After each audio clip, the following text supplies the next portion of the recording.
My why is because I believe every single person deserves to be heard. That every single person has greatness within them.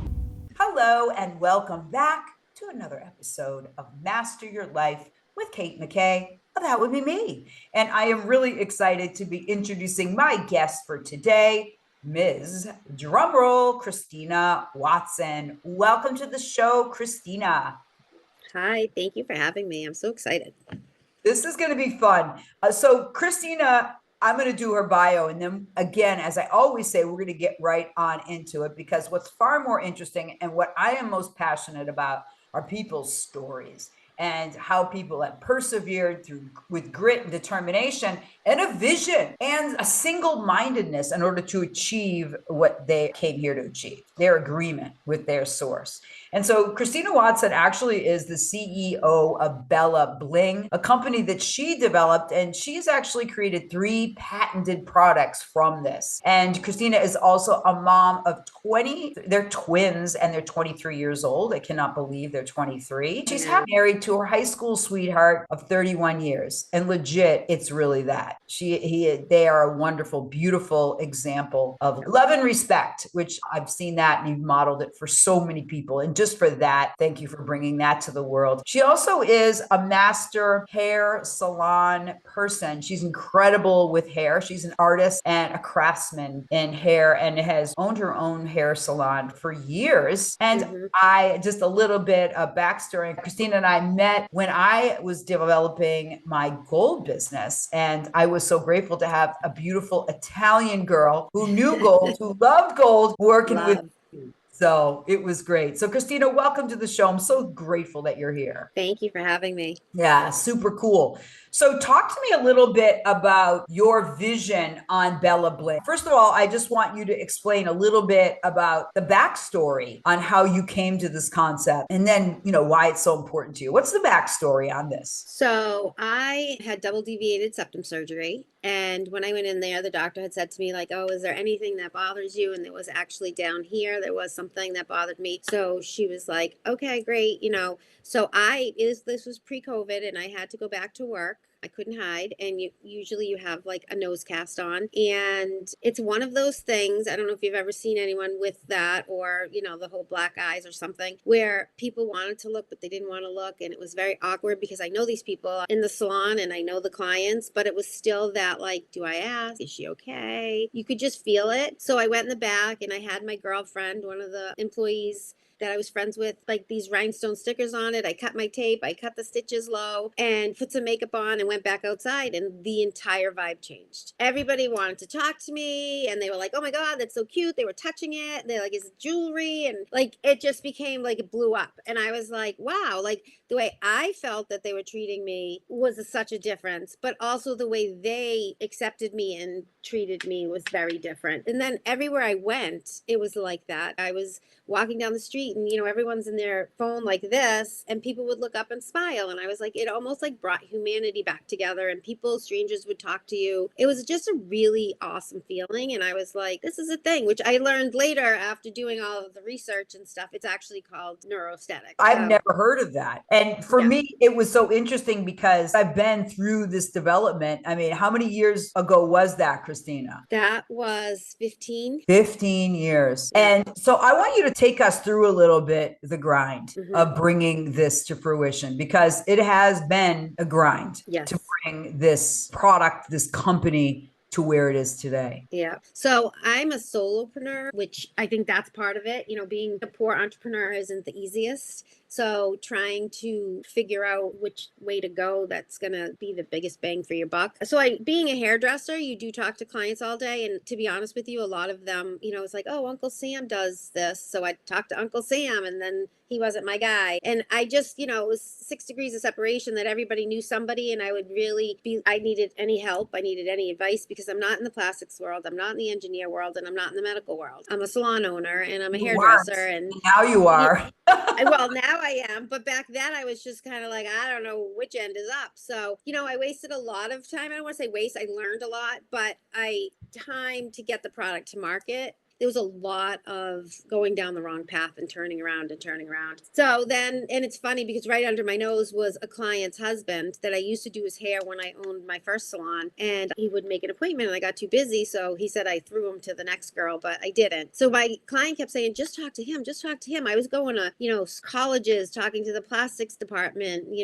We have a great one, UMass Lowell, and they're known for their plastics department. And I went there and talked to them, and I just went to every networking, and it was just like, it consumed me. And it was so hard to try and keep up. You have a family, you have another business, you have this. So it's taken a really long time. But once I met John, and he helps me, on the side as a friend, giving me advice, telling me which ways to go, I finally got the right person, manufacturer, and we worked together and we came up with a prototype. And so we started that, and I started with the nose cast. Do you want to see it? Yeah, they won't be able to see it in the audio Oh, they version. won't? We'll be adding links to that as well, so people can actually see it, because Yep. it was a vision for you. It was a Yep. vision for you. And what I want to know from you is, how did you continue to persevere? Because I know you personally, and I know Yeah. how tenacious you are, but there are a lot of people that would have quit way long Oh, before. yeah. Yeah. There were times that I wanted to. My husband, huge support. To be honest with you, a lot of my clients, because every 6 weeks they come in, or 8 weeks, and they're like, what's new? What's on? And it was one of those things where sometimes I would be like, this is it's very consuming. And they would be my cheerleader, or I asked my husband a couple of times, is this the time? Are we calling it quits? Money would run out again. I'd take out a loan, remortgage our house. I've worked 3 jobs. I've tried every route. And I'm like, are we done? And he's like, not at all. He always says, you get everything you want, because I never give up. And he's like, I know this is going to hit, and this is going to be a huge dream for you. So, Wow. So I heard two yeah. things. One of them is you were held accountable by the people that know and love you. And it actually worked out well that you had that clients that came back Yeah. 6 weeks, because you knew there had to be I progress. had to answer to them. Yeah. Yes. So it was really that tribe of people around you kind of carrying you through, including your husband. And I also heard that you admitted to yourself that you wanted to quit, and yet you persevered. And Yeah. if you were to describe this, or if someone was to ask you, how do you keep going when you want to quit? What advice would you give the viewers and listeners? Well, I would probably say, to be honest with you, and you have known me for a long time, and this has come with a lot of time passing, but I would sit on it, because this is the first thing. I've always, I'm a strong minded Italian that is stubborn and won't give up. And I feel like most of my life, I have clawed my way up a mountain, but I've always gotten what I want. And again, my husband, being my high school sweetheart, has seen this throughout the years. And I feel like this is the only thing so far that I've been like, you know what? I don't have time for that. I have the kids. I have my other job. I have this, I have that. And then somebody will call me, and I'm like, okay, all right, I'll answer that. And then, or somebody will send me an email. I saw your website, and okay, I got to get back to them. Same with the patents. The first patent, I'm like, I'm not going to do anything. I'll never get a patent. And then I got a patent, and I was like, oh, okay, now I got to actually do something with this. And then I got a second, and I was like, oh, now we really got to move forward. So it was kind of like every time I stopped, something would knock on the door. And that is the first, and I go, is this what it's supposed to be like? Because that's never happened to me. I think I never gave it a chance to knock, because I was always like, I'm going to bust through that door, because that's my personality. This was my third job. It was kind of like, okay, I'm going to put that aside for right now. And it kept coming back. And I was like, is this what people mean? Where it manifests itself? Because I wasn't a big believer in that. And now I kind of think that me being stubborn and crazy and putting all my energy into something was really manifesting. It was just, I was doing it the harder way. Wow. So you said that you'd sit on it like this time Mhm. around. So you didn't rush it then. Yes. That what I hear? Yes. So you let the process lead. Happen. Yeah. Wow. And it seemed Yeah. like you had a lot of people kind of tapping you on your shoulder saying, and then what? Like the whispers in Yeah. your ear, and that you're like, Yeah. instead of you driving the force, it's almost like there's an outside force driving you. And yes, and this was the first thing. But again, I sit back now and I think, you know what? Maybe being quiet is the answer, because normally I'm a bull in a china shop. Yeah, just quiet enough to listen. Yeah. That's a very interesting perspective. That's really powerful. I love that. I've never heard that from you, and that really, No. yeah.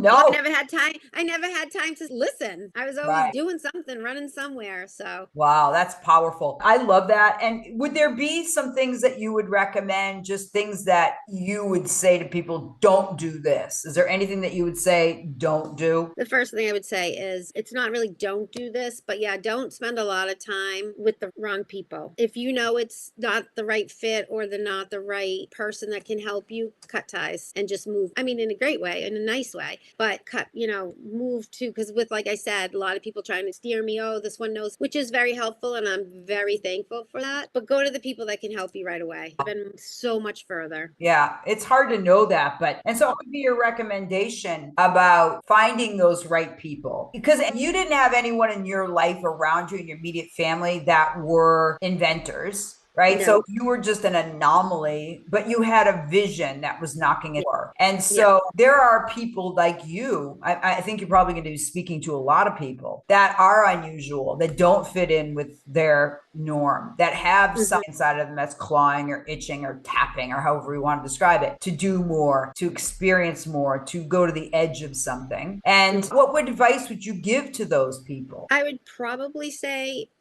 join some groups of people that you want to be like or aspire to, or know that they've been through it so you can learn from them. It did take me a while. I am part of a lot of groups now, and I actually kind of took under my wing another entrepreneur and kind of pushed her, because I just recently started E for All, the Entrepreneurs for All in Lowell, a business cohort. And that's been great. That helps me network through a lot of people. I recently went on a television show for entrepreneurs, and that really gave me the base of what I should be doing and what I should be learning and what I should put into my business to move that forward on the like computer end and the business end. But I would say surround yourself with the people that you think you can learn something from. What have you learned about leadership through this journey, Cristina? Leadership? I don't know what I would say about that. More, I would say I don't think I'm a great leader. That's what I've learned. I think I have a lot to learn about leadership, to be honest with you. Yet at the same time of this, that I hear a different person. Really? Yeah, because I think that historically you've been like, yeah, like whatever. You've deflected a lot of your abilities by, it just is what it is, just who I am. Yes. And yet I don't hear that same person today. Oh, really? No, I hear a more like reflective, wise, discerning quality about you that I always knew you had because I've known you forever, right? But it's almost like that stillness that you talked about has allowed those parts of you, the discerning Cristina. And I do believe that those qualities I just mentioned are all what makes a great leader. And I think that an interesting part about leadership is that sometimes it's not having to say I'm a leader, but living the values that draws you into leadership position. I mean, you certainly wouldn't say Elon Musk is a natural born leader. He's just not, right? He doesn't swell. He's abrupt. He's on the spectrum, and he's brilliant in all those things. And yet he leads by setting an example of whatever his values are: hard work, speaking the truth, not giving up, the tenacity, right? I mean, you share qualities, obviously, of an Elon Musk, right? Because he wasn't going to give up. He had a vision. And so I would say I definitely see that quality in you. And it's hard to be a role model, right? Because role models challenge us and role models teach us and they show us the way. And I think you're more in a position of being that person for others, which is a beautiful thing to see. Oh, thank you. Yes. Because don't you feel now that you have things to share with others? Oh, absolutely. And that's how I feel like again, we shouldn't use the word should, but that's how I feel like it should be in my eyes, is more like I always said. I actually applied for the E for All business cohort 8 years ago, and they liked it. They loved my product, but they told me that they only wanted somebody that wanted to kind of stay in that business forever and make it their, like almost like a legacy. And I was kind of like, well, I want to do this, but I actually would rather have a bigger company buy me so we could make the product actually cheaper so more people can have what I'm offering. Because I feel like everyone deserves to have a smile, especially if they're going through something that they're not happy with. Yeah, true. So that's the soulful part of you that really wants to make a difference and bring the beauty and the acceptance. And remembering though that too, because you and I are very similar like that the way we were brought up, is to bring people in and make sure that everyone has a right to feel beautiful, that everyone has a right to be successful and to get fair value. I think that's why actually you were such a good partner for me in my gold business, because you understood my message. That it didn't matter if we found 1 gram of gold in a pile of junk. That was to be celebrated no matter where if we were in the projects, if we were in wherever we bought gold. Yeah, that's right. We went to a lot of crazy places, but it's principle of honoring the human. And were you brought up Catholic? I was. Yeah. And I think a lot of it, it's just an interesting thing because my first coach said to me, Katie, do you think you are a good leader? I'm like, yeah, like my parents taught me leadership. And then she shook her head and she was quiet. She goes, no, your parents didn't teach you leadership. They taught you advocacy. And I was like, oh, damn, you're right. Because an advocate is for the people, but a leader has to be in the front as the visionary standing out. And it takes great courage to say, yeah, I'm here to lead this vision. And I think we could look at it like Jesus as being a great advocate, but he also led. And I think that it's important for us to understand that our spiritual background, the way we were taught, is that everyone deserves and everyone does, but also you and I were given a bigger light, a bigger mission. And I think that for us to sell it short and to not, for you in particular, yes, to not live fully in the power and the grace and the courage of who you are and the qualities that you have as a human being, which is never gives up, no BS, tells it like it is a straight shooter. And also this part of you, which I love passionately, and that's your sensitivity. That why your extreme observation of injustice and how it really gets your goat. That's how I see you. That does. You know me very well, that's for sure. Because I identify with that for sure. So what are the lessons, any other lessons that you'd like to share with the audience today, Cristina, about what it takes to be successful and to bring their vision and their light into the world? Well, I feel like, honestly, a lot of people think I'm crazy.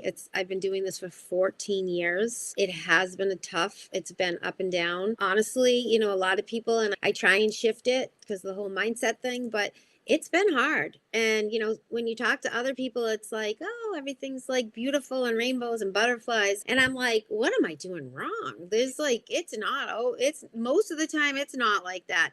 I think obviously if I had like people backing me or, I had money, a lot of products have a huge background. My girlfriend tells me that all the time because her husband was very successful and had tons of patents. And he said he had a company backing him. He had money flowing. You have done all of this by yourself. Like you need to, and I do forget that because you go with people and they do have, might not know they have the backers, but they have it. It made it a lot easier, journey for them. Where I feel like a lot of it has been struggle, but I don't know. It's something with that. Maybe this is why it's on my plate and God put it there because I feel like I don't give up. And if I believe in something and I know it's going to help someone else, then I guess that's my new mission because I just feel like if you believe in something, I guess my answer would be if you believe in something, just go for it. Keep going for it.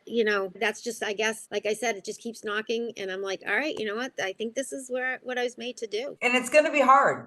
Yeah. I think in a lot of ways, and I'm curious about your perception on this, that like this whole rainbows and sunshine kind of thing, it's almost like I don't get it because I understand that maybe it's and you're also are an athlete and have an athletic background and have children that were athletes too, is that it's the athletic mindset of like, it's hard and you persevere through hard. And I think also you have one word that I think is different from other people, and that's to finish. I kind of also say to some people, like, they're like, I would have quit a long time ago. All your struggles, like sometimes, clients will walk in and I'll just get off the phone and I'd be in tears. And they're like, what? And I was like, don't have any more money left. I just checked my bank account or whatever, it might be something like that. But yeah, you have to. It's kind of like not every practice is going to be fun, but game day, bring it, Absolutely. And finish it and finish do your best. Yeah, I kind of said to one of my clients, I said, it's kind of like Vegas. I've invested so much time and energy and money that I'm like, all right, I got 10 more dollars. What am I going to do? And you just go to the next step and go to the next step. Like I told you, I've worked 3 jobs. I've done all sorts of things to try and I've bought stuff and sold it on Marketplace to make money. I've done whatever it can to try and make it go forward, and it's going forward. So I keep saying that's why it's going like little pieces, bits and pieces, and then it pushes me. And then I get a whole nother another like big section done. And I was like, wow, I did that. That's so good. How has the market that you're selling into changed from what your original vision was, or has it? If you could tell us a little bit about vision of that and where you are now in the market. So I would say it's changed a lot, because back again, this has been a long time ago, pre-COVID, that people had to go back to work. So the whole purpose of Bella Bling was wear it and wear it proud. Wear, if you're gonna have to not look your best, have fun with it. Wear it so you're comfortable, other people around you are comfortable. I explain it like when people don't get what I'm trying to say. It's almost like when you had that first day of school and you got a new pair of sneakers. Everybody else in school, most of the kids might have, maybe some of them didn't, but had that new pair of sneakers for school. And you walk in and you walk proud and you walk taller just because of that pair of sneakers. That's what Bella Bling makes you feel like, especially when you're going through a trauma or a surgery or something like that. But after COVID, people could hide more. So we started with the nose cast, and now people don't have to go out. They can take their 2 weeks vacation. They can work from home. They can be off camera. So there's so many different things.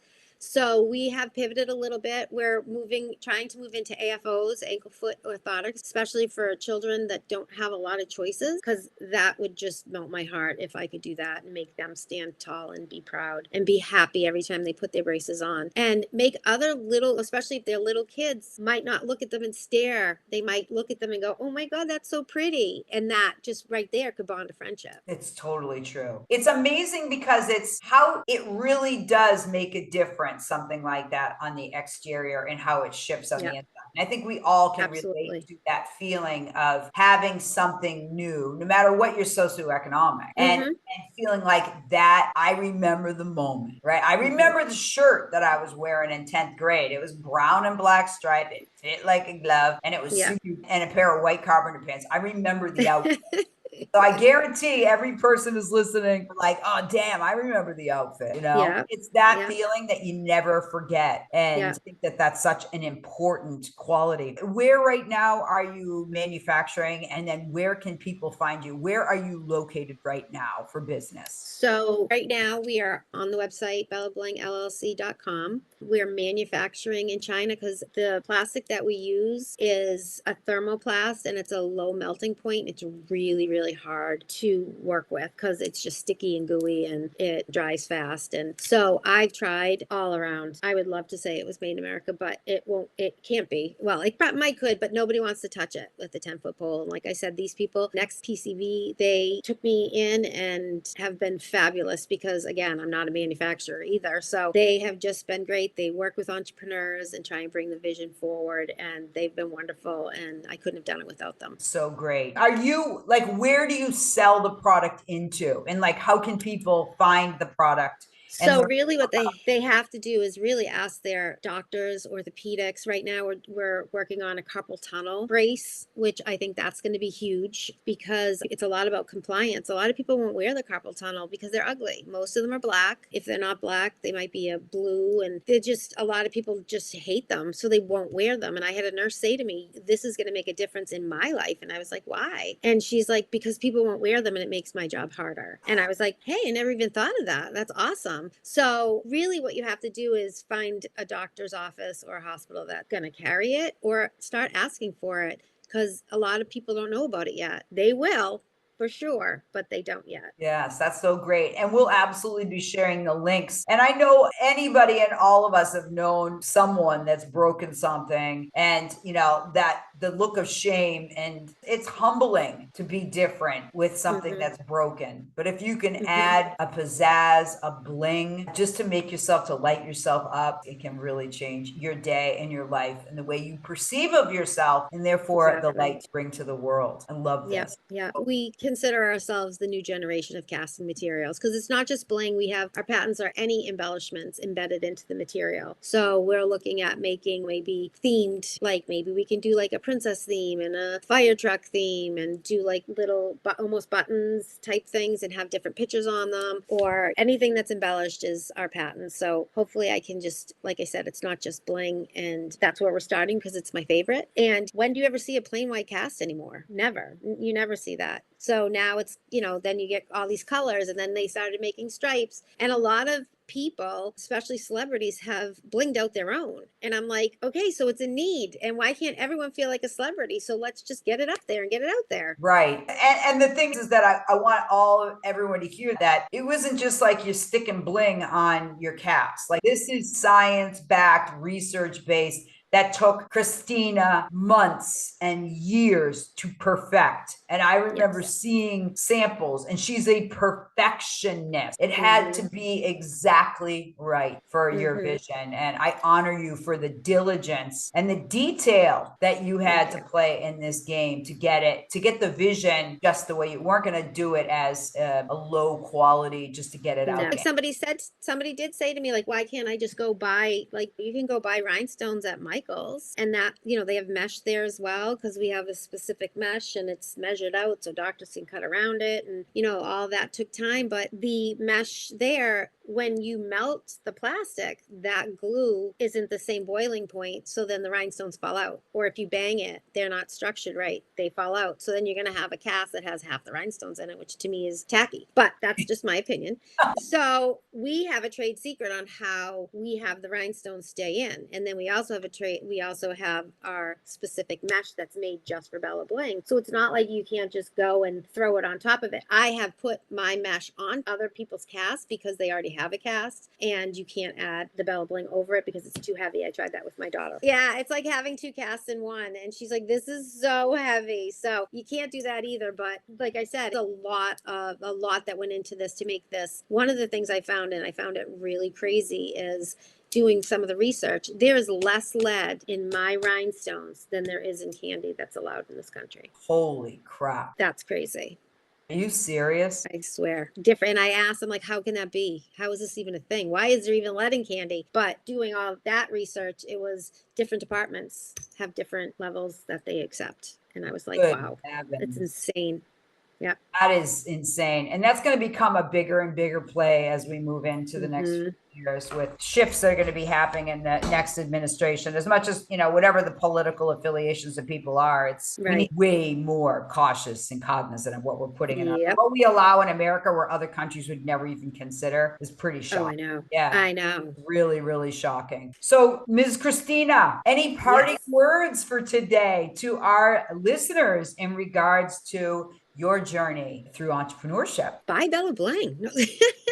Everybody you know either has carpal tunnel, a cast at some point, AFOs. Tell people about it, because trust me, you're gonna, just you telling somebody and them wearing it is gonna make them better, make them feel better, not heal better. But that's actually it. It's like the whole, back in the day, most people have heard, if you look better, you feel better. Well, a lot of schools, actually, I think John Hopkins did a big study. The same thing. It's an art aesthetics type thing, where doctors are now actually, I saw on the news, doctors are actually allowed to prescribe, they're actually trying this out, tickets to the museum. And that's going to make somebody feel better. And they did this big study on aesthetics and how people feel better. And if you can tell someone, hey, I heard about this great company, when you know, if you ever get a new carpal tunnel, ask for Bella Bling. If they don't say that it made people talk to them differently or come up to them and ask them questions and say nice things, then I don't know. Yeah. The direct link now, they say, between the rate of healing and your psychological makeup. So if you can boost your endorphins and feel more positive, you are going to heal better. It's actual science, right? You and I talked. Yeah. That's huge. It gives off a dopamine effect. What's it? Look better, feel better, heal faster. Love that. So good. I'm all about it. Yeah. Why wouldn't you be, right? It's I know. positive. Exactly. It's so true. We need more positivity in this world anyways. We do. We absolutely do. Well, Ms. Cristina Watson, CEO of Bella Bling, I'm so grateful that I finally got you on this podcast. I think in a few years that I've been doing the hustle trying to get you on. Yep. To share you with the world, the light, the power, the grace, the energy of you. And I'm so grateful. And keep pushing, keep persevering, and keep leading the charge on your project. I'm really proud of you. Thank you. You're the best. Thanks to all of you viewers and listeners for tuning in to another episode of Master Your Life. I'm Kate McKay. And until next time, don't forget, you have greatness within you. You are here to share your message. You are here to persevere and to live into all you are and all you came to be. Have a beautiful day.